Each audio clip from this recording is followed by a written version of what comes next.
Hello. Take three. I think I finally got it figured out how to get the sound to work. So if this doesn't work, I absolutely give up on recording video. So um, anyhow, week one summary. This is gonna be tough because I've done this three times, so I'm not exactly sure. But anyhow, really nice job by everybody. I thought the discussion was lively, and I really appreciate your level of engagement, not just in your original post, but in your participation in the conversation with everyone else in the class. So, really nice job. So, just to kind of recap on the three exercises from the week, the first one was discussion question two, which was the question around power, sources of power. So, just a second, I'm trying to get this pulled up here real quick. So, I just wanted to comment briefly on just a couple little things. Not a big deal, but first of all, a lot of you, and I think it was because of the way the exercise was structured. Sorry, I've got the sound on my computer, so you're going to hear emails coming in. But so many of you would list the type of power and then give an example. And as you were describing it made it sound like each one of those people use that style like exclusively. So, and I just want to be clear that we all use all types of power, and given the situation, it's sometimes very appropriately that's how it should be done. But sources of power are not like a style of management. Like a certain type of leader might use one style over another, but typically you'll use different kinds of styles. So. And in some cases, some are appropriate given the situation. Anyhow, so just wanted to comment on that. The second thing was just to follow up to that quote that I put at the end from page 9. Power used to be the domain of leaders, but it is diminishing and shifting to followers. Changes in culture have meant followers demand more from leaders, and leaders have responded. Most of you stated that you agreed for the most part with that statement, and I do too. But I just wanted to comment over the years that I've been in and around healthcare. I have noticed, and I'm not sure if this is true in other organizations. I don't even know if it's true in academia. Probably not as much. I don't think so much in academia, but I've noticed a lot of organizations are flattening. So the hierarchical structure is flattening. So there's fewer vice presidents and directors, and those that do remain oversee many departments or many functional areas within facilities, and then I think support staff, so compliance and quality and other areas are around regulation are expanding, but those are not in that formal hierarchical structure. So because of that, it is very typical for a vice president or a director to be over multiple areas. And in that case, you really can't rely on expert power, because like there is impossible for them to have expertise on all of that. So they have to use different types of power, and that I believe they also have to rely on followers more, because the followers have more of the expert power. So additionally, up until I don't know, maybe 7, 8 years ago, the word follower was like not in the literature. It is somewhat of a new concept, and because of that, I think it is has almost empowered those who follow leaders to really understand the role more completely and to realize that we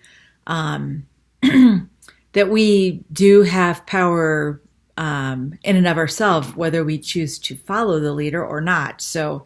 And the other point I want to make is that, and we'll get into this later. I forgot what chapter it is, but there's a whole chapter on followership, and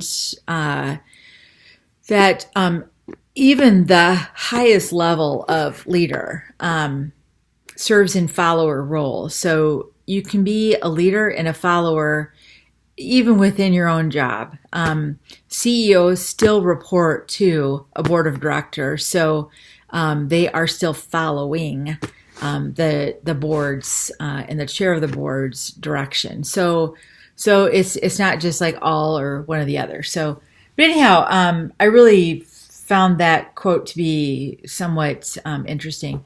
Many of you commented on with social media and just in this information age that you believe that is the source of why there might be this change. And I would agree to some degree. Part of it, I think, is why that information age is so, it is very, very powerful.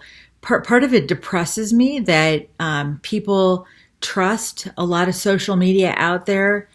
Even mainstream media, sometimes their evidence to support what they're saying is somewhat weak. So I think we have to be very, very cautious. I really feel bad for that Lori Loughlin or whatever. I can't remember her last name, but the woman some of you commented on her, the woman that is an actor for the Hallmark Channel. Can you imagine going to sleep one night and then waking up and having your entire reputation, your career just like wiped out, and you're like loathed in your own country? I can't even imagine that happening. That just has to be just devastating. Now, whether it's true or not, I don't know. I'm not tracking it. But just because I hear it in the media doesn't necessarily mean that I believe it is true. It could be somebody that just wants to jump on it and just trash somebody's life, which, so I kind of withhold judgment on kind of that stuff. But I do agree with you. In the information age, it's much more easy for us to get information on people and decide if we want to follow them or not.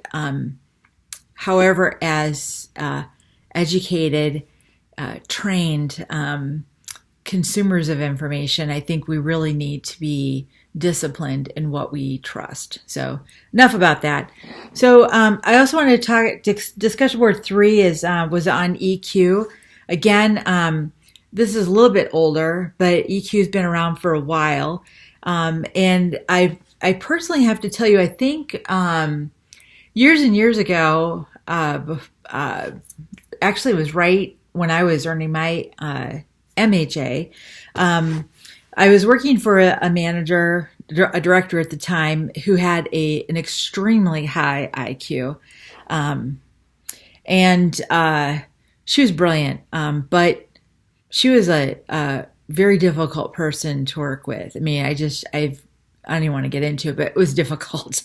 So, and I knew that I had something that was good, and it wasn't necessarily an IQ thing, but once I started reading some of the literature coming out and the studies and such about EQ, holy cow, that really helped me understand where my strengths lie. And the two of us working together was awesome. So we really worked well together. Once I could stop feeling so threatened by her. So, but anyhow, so the concept of EQ is powerful. And more importantly, just understanding how does emotion and relationship building play into the workplace, especially emotion. So it used to be that, emotion doesn't belong in the workplace. It's unprofessional. Pull yourself together, get over it. And I just want to tie it together, like just quickly with the Dropbox assignment on the MBTI. So On that third preference scale, there are those with thinking preferences and those with feeling preferences, so T and F. And that preference line is really kind of where you get your energy from, where you, how you engage, kind of what drives you. I think it's very connected to your passion. So as a feeling person, I have feeling preferences. To tell me that emotion doesn't belong in the workplace, basically like ties my hands behind my back, because like that's what I'm really good at. I'm good at this EQ stuff. So I like to interject humor and kindness and compassion and such into the workplace, because I think that's what makes meaning out of our work. So others, use more of a logic approach or an IQ approach, and that's great. We need both. So 2 points. One, really appreciate that it doesn't take a high IQ to be a strong leader. At the expense of a high EQ. What really is required is to have both. So I wouldn't want to work for somebody, even though I did, with somebody that has an extremely high IQ and like really low EQ, nor would I want to work with somebody who had a very high EQ and very low IQ. I think it requires both. The second thing is when you are working with somebody who has feeling preferences, it is very important that you provide them an environment to express emotion in the workplace, whether it's within a group setting or privately. Within a private conversation, one of the best things to do is just to acknowledge and validate. So if I have a student who comes and talks to me, let's just call her Susie. Susie comes in, meets with me, and it's obvious that she's very upset with something. Let's say she failed a class. She's very upset, and she's crying. I don't want Susie to feel awkward or unwelcome to express her emotions, because it's important for her. It's part of her process. And it is part of who she is. So what I would do is I would listen to her speak, and then I would say, I would acknowledge, Susie, I see that you're very upset about failing this course. And whether I agree with what's being said or not, I would tell her that I understand. I understand why you are upset. It doesn't necessarily mean, in this case, you fail a course, that's like, of course I understand that. But and sometimes thinking people get kind of caught up on, well, I can't say I agree because I think it's stupid or silly that the person's behaving that way. And it's like, it's not about you. You're helping this other person process through it. So you would just say to Susie, I hear you. I see that you're upset, and I understand that this failing this course did not meet your expectation, and I get it. If you can do that for Susie, it helps her acknowledge and process and to feel heard, and then she can move forward. And then you can work on problem solving. Okay, so how are we going to get you on in this program after you have this F on your transcript? What's going to happen next? So then you start problem solving and seeing, what can you do to actually solve the problem. So anyhow, I just want to bring that up. Emotion does belong in the workplace. And if you approach it from the standpoint that it doesn't, it's, in my opinion, it's going to hinder your ability to lead. So my advice. What else? Oh, I did want to comment that, oh no, that's the next one. So that's pretty much it about EQ. There's quite a bit out in the literature right now about where does emotion belong in the workplace. We're not going to dive into it too deep. I think there's some stuff that comes up later, because I think it's an important thing to deal with. But that's it for now. So the second Dropbox assignment was on psychological types, and I was really thrilled that many of you found that to be a valuable experience. Last year it didn't go off so hot, so thank you so much. So I just wanted to let you know there's 6 people in this course, in this session that's being offered. Of the 6, only 1 is an extrovert, 5 are introverts, 5 are sensing or S, and 1 is N or intuitive. 3 are thinking, 2 are feeling, and all 6 are judging. So isn't that interesting? So I would really encourage you to think about, and I'll try to interject more about type as we go through. The reason why I like type, and I've used type for quite a number of, like, probably 10 years in these types of programs, MHAs and HSAs, and especially for leadership development for 2 reasons. One, it helps you understand you. So when I was first working with that high EQ boss, I actually thought I was quite stupid because she was so smart and could just process and make decisions so quickly. Once I was exposed to type, I realized that my former boss was a T, and I was an F. And once I realized that, it's not that I don't think, I hope not. I've developed my thinking ability quite well, I believe.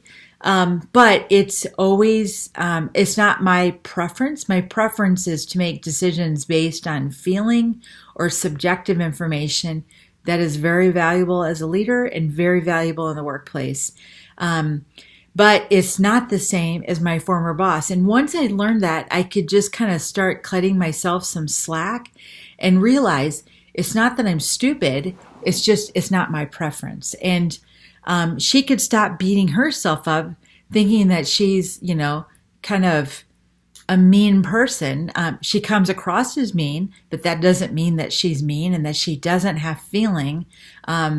We actually were fairly good friends, and I tell you, she felt very deeply, but she had a hard time expressing it. So it really helped me understand myself better and to kind of cut myself some slack, but then to also know, where I could work to develop myself more. The second thing, and probably more importantly, what I gained from it was that was to learn how others might perceive me. So as a manager or a leader or an instructor or faculty member in a program, I have a better understanding of how people with the other preferences might view me. So a number of you in this class, all of you except one, are introverts. So when you watch this video, I would guess that you're probably thinking, man, she's all over the place. It was so unstructured.